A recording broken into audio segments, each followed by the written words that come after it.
بسم اللہ الرحمن الرحیم۔ السلام علیکم ورحمۃ اللہ وبرکاتہ۔ اسلام سے پہلے عورتوں کا حال بہت خراب تھا۔ دنیا میں عورتوں کی کوئی عزت و قوت ہی نہیں تھی۔ مردوں کی نظر میں اس سے زیادہ عورتوں کی کوئی حیثیت ہی نہیں تھی کہ وہ مردوں کی نپنسانی خواہش پوری کرنے کا ایک کھلونا تھی۔ عورت دن رات مردوں کو قسم قسم کی خدمت کرتی تھی اور طرح طرح کے کاموں سے، یہاں تک کہ دوسروں کی محنت مزدوری کر کے جو کچھ کماتی تھی وہ بھی مردوں کو دے دیا کرتی تھی۔ مگر ظالم مرد پھر بھی ان عورتوں کی کوئی قدر نہیں کرتے تھے، بلکہ جانوروں کی طرح ان کو مارتے پیٹتے تھے۔ ذرا ذرا سی بات پر عورتوں کو کان، ناک، اعضاء کاٹ لیا کرتے تھے اور کبھی قتل بھی کر ڈالتے تھے۔ عرب کے لوگ لڑکیوں کو زندہ دفن کر دیا کرتے تھے اور باپ کے مرنے کے بعد اس کے لڑکے جس طرح باپ کی جائیداد اور سامان کے مالک ہو جایا کرتے تھے، اسی طرح آپ اپنے باپ کی بیویوں کے مالک بن جایا کرتے تھے اور ان عورتوں کو زبردستی لونڈیاں بنا کر رکھ لیا کرتے تھے۔ عورتوں کو ان کے ماں باپ، بھائی بہن یا شوہر کی وراثت میں سے کوئی حصہ نہیں ملتا تھا، نہ عورتیں کسی چیز کی مالک ہوا کرتی تھیں۔ عرب کے بعض قبیلوں میں یہ ظالمانہ دستور تھا کہ بیوہ ہو جانے کے بعد عورتوں کو گھر سے باہر نکال کر ایک چھوٹے سے تنگ و تاریک جھونپڑے میں 1 سال تک قید میں رکھا جاتا تھا۔ وہ جھونپڑے سے باہر نہیں نکل سکتی تھی، نہ غسل کرتی تھی، نہ کپڑے بدل سکتی تھی۔ کھانا، پانی اور اپنی ساری ضرورتیں اسی جھونپڑی میں پوری کرتی تھی۔ بہت سی عورتیں تو گھٹ گھٹ کر مر جاتی تھیں اور جو زندہ بچ جاتی تھیں تو 1 سال کے بعد ان کے آنچل میں اونٹ کی میگنیاں ڈال دی جاتی تھیں اور ان کو مجبور کیا جاتا تھا کہ وہ کسی جانور کے بدن سے اپنے بدن کو رگڑیں، پھر سارے شہر کا اسی گندے لباس میں چکر لگائیں اور ادھر ادھر اونٹ کی میگنیاں پھینکتی ہوئی چلتی رہیں۔ یہ اس بات کا اعلان ہوتا تھا کہ ان عورتوں کی عدت ختم ہو گئی ہے۔ اسی طرح کی دوسری بھی طرح طرح کی خراب اور تکلیف دہ رسمیں تھیں جو غریب عورتوں کے لیے مصیبتوں اور بلاؤں کا پہاڑ بنی ہوئی تھیں، اور بیچاری مصیبت کی ماری عورتیں گھٹ گھٹ کر اور رو رو کر اپنی زندگی کے دن گزارتی تھیں۔ ہندوستان میں تو بیوہ عورتوں کے ساتھ ایسے ایسے دردناک ظالمانہ سلوک کیے جاتے تھے کہ جن کو سوچ سوچ کر کلیجہ منہ کو آ جاتا ہے۔ ہندو دھرم میں ہر عورت کے لیے فرض تھا کہ وہ زندگی بھر قسم قسم کی خدمتیں کر کے پتی پوجا، شوہر کی پوجا کرتی رہے اور شوہر کی موت کے بعد اس کی چتا کی آگ کے شعلے پر زندہ لیٹ کر ستی ہو جائے، یعنی شوہر کی لاش کے ساتھ زندہ عورت بھی جل کر راکھ ہو جائے۔ غرض پوری دنیا میں وہ بے رحم اور ظالم مرد عورتوں پر ایسے ایسے ظلم ستم کے پہاڑ توڑتے تھے کہ ان ظالموں کے داستان سن کر ایک درد مند انسان کے سینے میں رنج و غم سے دل ٹکڑے ٹکڑے ہو جاتا ہے۔ ان مظلوم اور بے کس عورتوں کو مجبوری و لاچاری کا یہ عالم تھا کہ سماج میں نہ عورتوں کی کوئی حقوق تھے،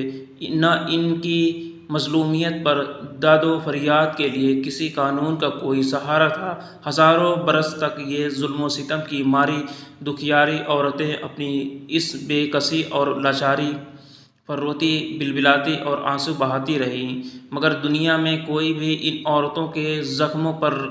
مرہم رکھنے والا اور ان کی مظلومیت کے آنسوؤں کو پوچھنے والا دور دور تک نظر نہیں آتا تھا۔ نہ دنیا میں کوئی بھی ان کے دکھ درد کی فریاد سننے والا تھا، نہ کسی کے دل میں ان عورتوں کے لیے بال برابر بھی رحم و کرم کا کوئی جذبہ تھا۔ عورتوں کے اس حال زار پر انسانیت رنج و غم سے بے چین اور بے قرار تھی، مگر اس کے لیے اس کے سوا کوئی چارہ کار نہیں تھا کہ وہ رحم خداوندی کا انتظار کرے کہ غیب سے کوئی ایسا سامان پیدا فرما دے کہ اچانک ساری دنیا میں ایک انوکھا انقلاب نمودار ہو جائے اور لاچار عورتوں کا سارا دکھ درد دور ہو کر ان کا بیڑا پار ہو جائے۔ چنانچہ رحمت کا آفتاب جب طلوع ہو گیا تو ساری دنیا نے اچانک یہ محسوس کیا کہ جہاں تاریک تھا، ظلم تھا، کدہ تھا، سخت کالا تھا، کوئی پردے سے کیا نکلا کہ گھر گھر میں اجالا تھا۔ اور اسلام کے بعد جب ہمارے رسول رحمت حضور محمد مصطفیٰ صلی اللہ علیہ وسلم خدا کی طرف سے دین اسلام لے کر تشریف لائے تو دنیا بھر کی ستائی ہوئی عورتوں کی قسمت کا ستارہ چمک اٹھا، اور اسلام کی بدولت ظالم مردوں کے ظلم و ستم سے کچلتی اور روندتی ہوئی عورتوں کا درجہ اس قدر بلند و بالا ہو گیا کہ عبادت و معاملات بلکہ زندگی اور موت کے ہر مرحلے اور ہر موڑ پر عورتیں مردوں کے دوست بدوست کھڑی ہو گئیں اور مردوں کی برابری کے درجے پر پہنچ گئیں۔ مردوں کی طرح عورتوں کے بھی حقوق مقرر ہو گئے، اور ان کے حقوق کی حفاظت کے لیے خداوندی قانون آسمان سے نازل ہو گئے، اور ان کے حقوق دلانے کے لیے اسلامی قانون کی ماتحتی میں عدالتیں قائم ہو گئیں۔ عورتوں کو مالکانہ حقوق حاصل ہو گئے، چنانچہ عورتیں اپنے مہر کی رقموں، اپنی تجارتوں، اپنی جائیدادوں کی مالک بنا دی گئیں، اور اپنے ماں باپ، بھائی بہن، اولاد اور شوہر کی وراثتوں کی وارث قرار دی گئیں۔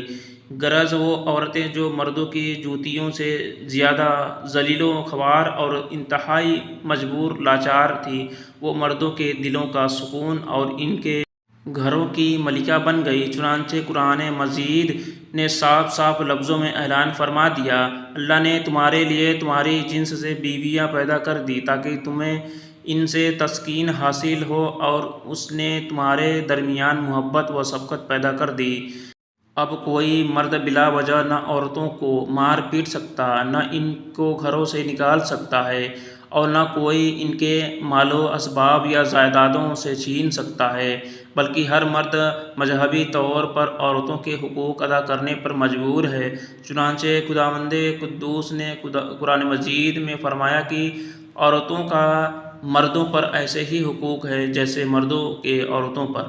اچھے سلوک کے ساتھ اور مرد کے لیے فرمان جاری فرما دیا کہ اچھے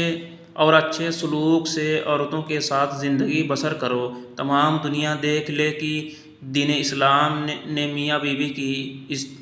اجتماعی زندگی کی صدارت اگرچہ مرد کو عطا فرمائی ہے، اور مردوں کو عورتوں پر حاکم بنا دیا ہے، تاکہ نظام خانہ داری میں اگر کوئی بڑی مشکل آن پڑے تو مرد اپنی خودداد طاقت و صلاحیت سے اس مشکل کو حل کر دے۔ لیکن اس کے ساتھ ساتھ جہاں مردوں کے کچھ حقوق عورتوں پر واجب کر دیے ہیں، وہاں عورتوں کے بھی کچھ حقوق مردوں پر لازم ٹھہرا دیے گئے ہیں۔ اس لیے عورت اور مرد دونوں ایک دوسرے کے حقوق میں جکڑے ہوئے ہیں، تاکہ دونوں ایک دوسرے کے حقوق کو ادا کر کے اپنی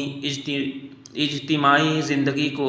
شادمانی و مسرت کی جنت بنا لیں، اور نفاق و شقاق کی اور لڑائی جھگڑوں کے جہنم سے ہمیشہ کے لیے آزاد ہو جائیں۔ عورتوں کو درجات و